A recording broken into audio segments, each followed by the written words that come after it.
Olá, seguidores do Conexão Sundance, razão de aspectos, animação, jetro.com.br, WannabeNerd, e este filme é Emily the Criminal.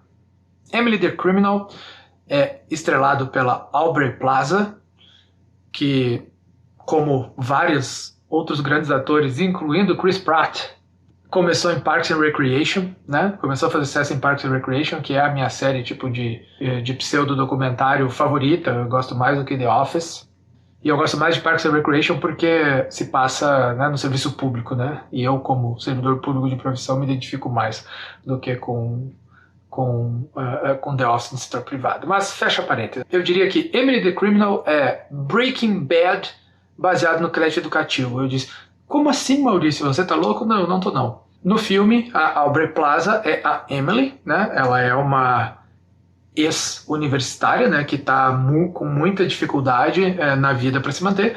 Tem um empréstimo estudantil, crédito educativo, para a gente é crédito educativo, né, aqui o student loan de $70 mil que ela está devendo, e ela não consegue, para fazer a escola de arte que ela fez, e ela não consegue trabalhar na área dela, porque ela não consegue emprego, porque ela tem um registro, né, de ter cometido um crime em 2016, enquanto ela ainda estava na universidade. Então ela está trabalhando, na verdade, como entregadora motorista de aplicativo e tentando arranjar outros empregos e se virar. Tem uma amiga que fez a escola de arte com ela, que trabalha numa agência de publicidade, que está tentando levá-la para lá. Bom, resultado, ela está desesperada, ela não consegue o dinheiro, ela tem que se livrar do empréstimo estudantil de qualquer jeito.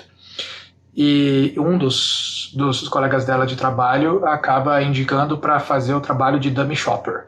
E dummy shopper, na verdade, é uma espécie de mula, né? Uma pessoa que participa de uma fraude de cartão de crédito. Ela pega o cartão de crédito de alguém, né, que é fornecido para ela, o cartão falso, vai a uma loja, faz uma compra, entrega para o cara que falsificou o cartão e recebe um dinheiro por isso, certo? E ela percebe que vai fazer dinheiro com isso, e aí ela acaba entrando no mundo do crime. E aí ela acaba virando uma badass, né? Porque ela precisa fazer o dinheiro e se mete em várias confusões e etc, etc, etc, etc. Então imagine mais ou menos a mesma estrutura da primeira temporada até a segunda de Breaking Bad.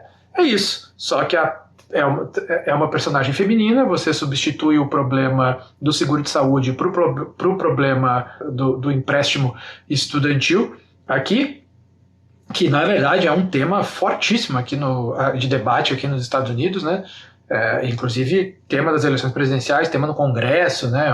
E é uma das maiores demandas, por exemplo, dos apoiadores do Bernie Sanders, né? Conhecidos como Bernie Bros. Então esse não é um tema irrelevante aqui nos Estados Unidos. Claro que pra gente aqui, né, que veio da América Latina, no Brasil especialmente, é totalmente diferente, né? O nosso sistema universitário, as nossas universidades mais prestigiadas, na verdade, são gratuitas e várias coisas do gênero, né?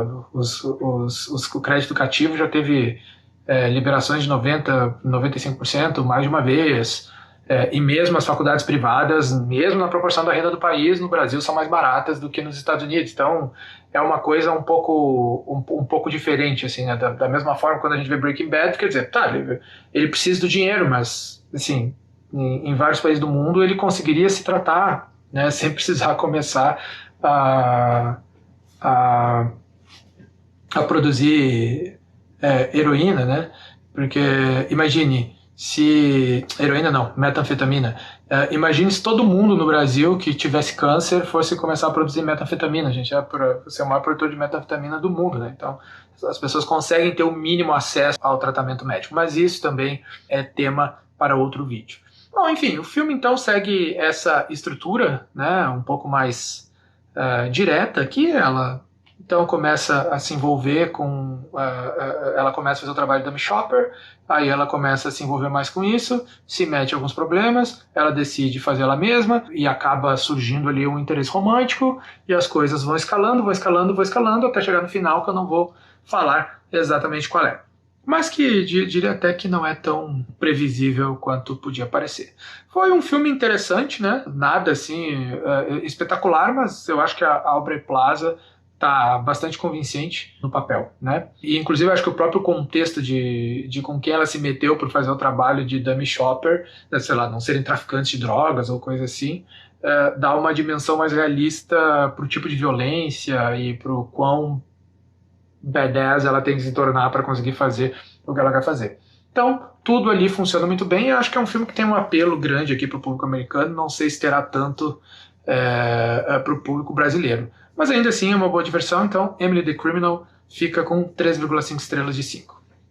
E se você gostou desse vídeo, por favor, comente, curta, compartilhe nas suas redes sociais, para você não custar nada e para a gente ajudar muito.